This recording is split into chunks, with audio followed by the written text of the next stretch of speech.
Il n'y a pas longtemps, je me suis demandé comment on appelle une femme qui fait de la sculpture. Une sculptrice? Une sculpteuse? Une sculpteure? J'ai cherché sur Google. Je ne suis pas encore sûr, mais je crois que c'est sculptrice. Par contre, je suis certain d'une chose, elles existent, ces femmes qui sculptent. Et aujourd'hui, je veux te parler de Niki de Saint-Phalle, une figure majeure de l'art.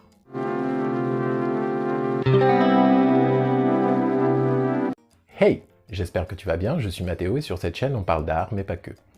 Niki de Saint-Phalle, c'est tout un univers. Je pense que tu as déjà vu ces nanas. On en trouve des copies dans plein de boutiques de décoration. Derrière ces nanas, il y a une sacrée femme. Qui est Niki de Saint-Phalle? Niki de Saint-Phalle naît le 29 octobre 1930 à Neuilly-sur-Seine. Son vrai nom, Catherine Marie-Agnès Phalle de Saint-Phalle. Vers l'âge de 7 ans, sa famille s'installe à New York. Son enfance est une période très difficile. Difficulté avec sa mère qui semble lui reprocher d'exister, difficulté avec son père qui entretient avec elle une relation plus que problématique. Toutes les souffrances de cette époque vont profondément la marquer et influencer son travail artistique. Vers l'âge de 18 ans, elle est mannequin. Elle pose dans Vogue, Life Magazine, Elle. Et plus tard, elle revient en France et s'y installe avec son premier époux. En 1953, elle est malade. On parle alors d'une très grave dépression. La peinture devient en quelque sorte sa bouée de sauvetage, son moyen de reprendre goût à la vie. En 1954, l'artiste américain Hugh Weiss la pousse à faire de l'art son métier. Elle quitte mari et enfant. Une grande aventure commence. C'est une artiste inclassable. Elle incarne le métissage, d'abord avec sa double culture, française et américaine. Ensuite avec les mouvements artistiques. Elle est à la fois la seule femme membre du nouveau réalisme français aux côtés d'Yves Klein, mais aussi attachée au néo-dada américain. Son travail est profondément original et singulier. Un mélange entre autobiographie, mythe et symbole et surtout combat. Combat en tant que femme dans une société patriarcale. Combat aussi pour les minorités. Elle est en effet l'une des premières artistes à aborder la question raciale. La couleur noire est d'ailleurs omniprésente dans son travail et c'est un choix artistique assumé.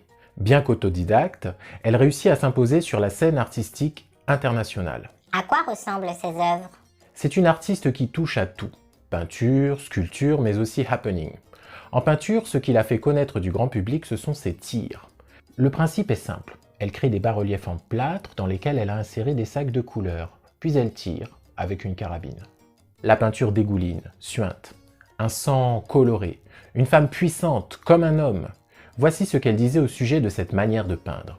Je laissais tomber les spaghettis et le riz et me consacrais davantage au côté spectaculaire des tirs. J'inaugurais l'usage de la peinture en bombe qui, frappée par une balle, produisait des effets extraordinaires. Cela ressemblait beaucoup aux peintures abstraites expressionnistes que l'on faisait à l'époque. Je découvris les résultats dramatiques que pouvait donner la couleur qui se répand sur les objets. J'utilisais enfin du gaz lacrymogène pour les grands finales de mes performances de tir. La fumée dégagée évoquait la guerre. La peinture était la victime. C'était quelque chose. En sculpture, on pense tout de suite à ces nanas. Des corps de femmes aux courbes généreuses. Des femmes émancipées des codes de la beauté occidentale. Et elle en savait quelque chose de ces codes puisqu'elle avait été mannequin. Des corps de femmes. Des corps, juste des corps. La femme qui n'est ni une mère, ni une épouse, ni un concept intellectuel, ni une identité psychologique, ni un second sexe. La femme comme corps. Matière brute, pure, objet, désir, liberté. Les nanas sont voluptueuses, colorées, elles dansent. Elles ne parlent pas, elles n'entendent pas, elles ne voient pas. Il existe pléthore d'ouvrages pour comprendre ces sculptures, mais j'ai envie de te parler d'autre chose, quelque chose qui me tient à cœur. Je crois que c'est cette série d'œuvres qui m'a poussé à m'intéresser à Niki de Saint-Phalle et à lui consacrer une vidéo aujourd'hui. Tout commence avec ce livre, trouvé au hasard à la bibliothèque. Le jardin des tarots de Niki de Saint-Phalle. En quatrième de couverture, l'artiste écrit « Si la vie est un jeu de cartes, nous sommes nés sans connaître les règles, et nous devons jouer notre main. Le tarot est-il seulement un jeu de cartes ou y a-t-il une philosophie derrière ?» Tu sais sûrement que je m'intéresse au tarot. J'étais obligé de le lire.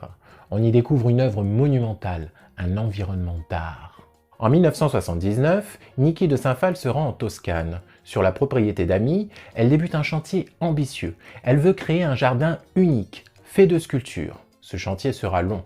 Il durera jusqu'en 1993, c'est-à-dire 14 ans de travail. Et je crois que d'une certaine manière, c'est aussi sur elle-même qu'elle a travaillé. Bien que souffrant d'arthrite rhumatoïde, l'artiste s'acharne, malgré la douleur. « J'étais ensorcelée, je sentais que c'était ma destinée de faire ce jardin », écrira-t-elle. Elle habite à l'intérieur d'une de ses sculptures, l'impératrice. Elle est en immersion totale, seul moyen pour elle de réaliser le jardin. Pourquoi le tarot? Niki de Saint-Phal est persuadée que le jeu de cartes contient un message important. De nombreuses légendes circulent au sujet de ce jeu. Connaissance secrète des prêtres de l'ancienne Égypte? Le Moïse de la Bible avait-il un jeu avec lui? Il y a bien 22 cartes, comme les 22 lettres de l'alphabet hébreu. Et d'ailleurs, tarot, Torah, ça se ressemble. Quelles que soient les croyances et les certitudes au sujet du jeu, ce que nous pouvons en dire, c'est qu'il a été très précieux pour notre artiste. Elle confie dans son livre que grâce à lui, elle a pu comprendre le monde spirituel, les problèmes de la vie. Elle fabrique d'abord des maquettes. Ensuite, une équipe se charge de souder des armatures métalliques monumentales d'après les modèles. Ensuite, ferraille, béton projeté, ciment, carrelage, céramique fabriquée sur place de manière artisanale, miroir, tout cela vient donner vie au bâtiment sculpture. Certaines cartes du tarot sculpté atteignent 15 mètres de hauteur et sont habitables et antisismiques. Pour financer ce projet pharaonique, Niki vend d'autres œuvres pendant plusieurs années.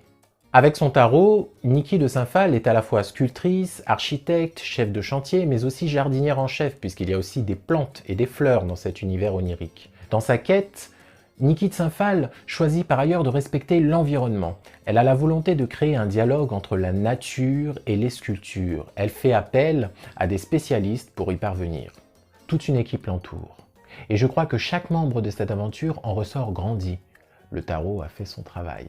Le jardin est actuellement géré par une fondation qui gère le domaine et entretient les œuvres. Conformément aux dernières volontés de l'artiste, l'accès est gratuit certains jours de l'année et surtout, on ne fait que très peu de publicité au sujet du parc. Le jardin doit garder son mystère. Si comme moi tu détestes la foule, c'est un lieu idéal pour nous retrouver un jour peut-être. J'espère que cette vidéo t'a fait voyager. N'hésite pas à me dire en commentaire si tu as envie que je fasse une vidéo sur un artiste en particulier. À bientôt.